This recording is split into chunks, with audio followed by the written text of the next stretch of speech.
Welcome back to Poker Tonight. We're now joined in studio by the 2007 World Series of Poker main event last woman standing and the Amazing Race contestant, Maria Ho. Maria, thanks for being here. Thanks for having me, guys. Of course. From the Emmy Award-winning Amazing Race to the set of Poker2Nite. How does that feel?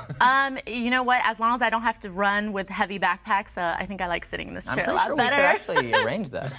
Yeah. Can I have a rolly one? We are going to put you on the clock in a little bit, which may be one of the tougher challenges you've ever had. You're facing off against Rochelle in a little bit. But first, talk a little bit about the Amazing Race. I'm sure a lot of people are interested. It is, like we said, it wins the Emmy every year, and now you've been on it. You're a big part of it for the whole season. Well, the Emmy is rigged like poker, so no, I'm just kidding. Wow. No, I'm kidding. Okay, so the Amazing Race was honestly the best experience of my life, but it was definitely the toughest thing I've ever had to do. I mean, I'm not a very physical person by nature, and I definitely, you know, I'm no athlete here, but let's not lie. But, you know, honestly, it feels so great to be able to challenge yourself and to push yourself to the limits every day, because it's just one of those things where you can sit at home and watch it on TV and think, oh, I could do that, but it's a total different thing to go in there and you know, not knowing what to expect and to be able to rise to those challenges, because at least I can say, you know what, next time if I ever had to do something really crazy off the wall that I don't think I'm capable of, I know that I'm capable of that now. It's major network television, the show. I mean, it's a huge deal. Was it at all tough seeing people's reaction to you and Tiffany as a team? I mean, were people kind of hard on you guys, or did you have a lot of fans? Was it more positive or more negative from the experience as far as fandom goes?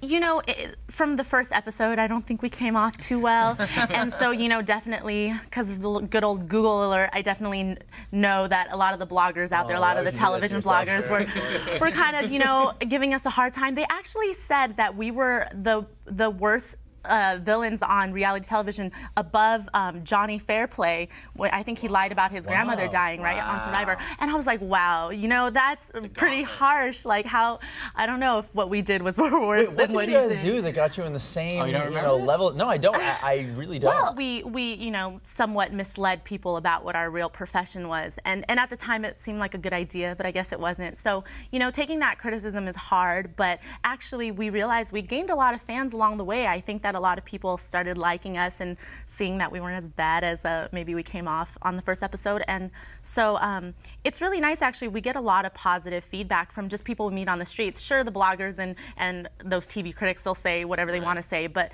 actual people that watch us on the show, they've had nothing but nice things to say when they see us, so it's nice to hear that. Would you do reality TV again? Yes, I don't want to be, you know, I don't want to just be on the reality TV circuit or anything, but I think I would do it again, and I think that it's always interesting to see how people want to portray you, though, and I mean, I think I've been lucky, and I don't think that I've come off in too bad of light, so. Right. Well, obviously with all the traveling on Amazing Race, you know, you're sort of known for traveling at this point, and, you know, I read that you just got back from China. So how was that experience? It was good. I was born in Taiwan, and so I went to Taiwan to visit my family who still lives there, my grandmother, and then we went to China after. And I haven't been back to China since I discovered Facebook and social networking, and it was really hard to not be able to get on those things because they won't let you. The firewall prevents Twitter, Facebook, all that stuff, and I was like, oh, this sucks. Wow, just countrywide? Yeah, in China you can't access it, so. So we're headed up to the World Series now in a couple of weeks. What's your slate of tournaments looking like right now? You playing a lot? Right now, I'm probably trying to play 20 tournaments, but obviously if I make day twos and whatnot, then that's not really going to happen. But, you know, I get burnt out really easily, so I want to try to have a schedule where I feel like, you know, I'm doing as much as I can, but I start playing bad when I'm tired and burnt out, so I don't want to get to that point. And I'm playing a lot more mixed tournaments. In the last couple of years, I've started playing a lot of mixed cash games, and so I kind of want to give that a try. And are you going to, that was kind of going to lead into my next question, was, are you going to focus more on the limit events versus the no limit? Because when I came in, you were then known and still known as sort of a limit, you know, beast who playing those games. Yeah, last year I got 11th in the 10K Limit Hold'em Championship. Exactly. So, I mean, no, I definitely still feel like Limit's my strongest game, and I think I'm going to play pretty much all the Limit tournaments. But, you know, I do love no limit tournaments, and I feel like I'm getting better. I've been playing a lot more online, and I think I'm a lot more aggressive, I think, than I used to be, and I think that definitely will work to my advantage. So I'm just interested in playing everything. I don't want to be, you know, one-trick pony at the end of the day, so I want to be able to excel at every game and, you know, make my mark. So there's a lot of talk that it's you're the woman. of course, we've already had a lot of wins from a lot of major women already. You were, a couple years ago, the last woman standing. We had Tiffany Michelle, then we had Leo Margetts last year. So my question is, who are you looking for, not necessarily to be the last woman standing, but just to make some noise at the World Series coming up? Actually, I've given this a little bit of thought, and I want Trishelle Cannatella to do well because, Really? Me, Trishelle, and Tiffany, we've been kind of traveling a lot on the charity poker tournament circuit. No, but she, honestly, I think she's improved her game a lot. I know that she works really hard at it, and so I wouldn't mind seeing her as the last woman standing this year. So if we had a bracelet bet, and I'm taking Vanessa Selbst and Leo Margetts, you're taking Trishelle Cannatella and who? For a bracelet bet, I feel Out of all the ladies. Out of all the ladies, who's left? Taking yourself? I would take Vanessa Russo. Yep. I love her game, and we're really good friends, and I've learned a lot from her just about, the business and stuff, and I think she's a great player. All right, we put you on the spot a little bit right there. Good warm-up for On the Clock. Got to take a quick break, but when we come back, it's time to go on the clock. Trishelle Cannatella is in the lead for the season. She is backstage right now waiting to claim her trophy. Exciting. Unless you can stop her. We will find out what happens right after this. Maria's a smart cookie. She's one of the smartest girls that I know. And so, I definitely think if anyone's going to beat me, it could be her. And I'm a little nervous because I never win anything. I deserve this. Poker2Nite has been brought to you by UB.net. Raise, stack, own.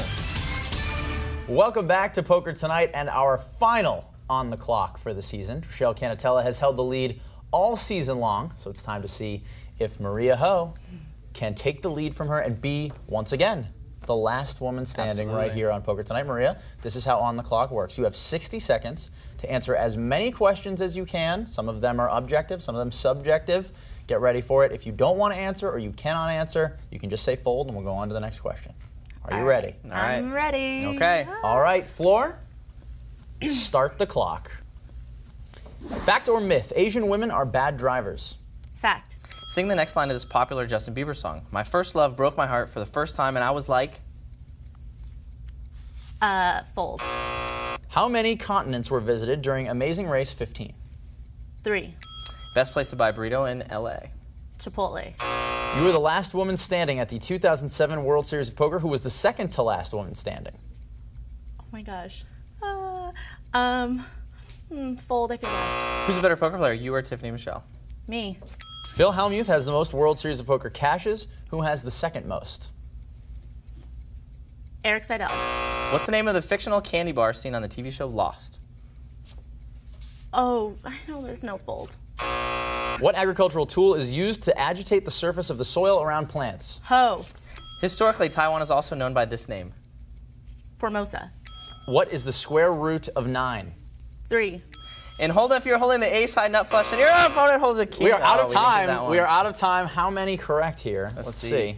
Wow, So very, close. very close. 6 So correct, close. which puts you just 2. You wanted to know beforehand, we couldn't tell you, but it's 8 for Trishelle, which makes Trishelle Cannatella There she the comes. champion for the season of On the Clock. So exciting. Good job. And as promised, Trishelle, you now get our first ever On the Clock trophy. Congratulations. Thank you so much. Incredibly I don't done. even know what to say. I'm sorry. You wished her such fake luck beforehand, and then she wins. Now, you come in here for the first show, you absolutely dominate, and no one even came really close after that. Well, she just came close. 6 is pretty good, and Annie Duke Good, did all right. good. Trishelle, congratulations. Thanks, guys. Best of luck to both of you at the World Series of Poker, and thanks so much for being here. Thanks, guys. Appreciate it. Yeah. All right, and that's it for this season of Poker2Nite. It's been a lot of fun, and now we leave you with this. Buy me some peanuts and Cracker Jacks. I don't care if I never get back. It's time to root for the home team.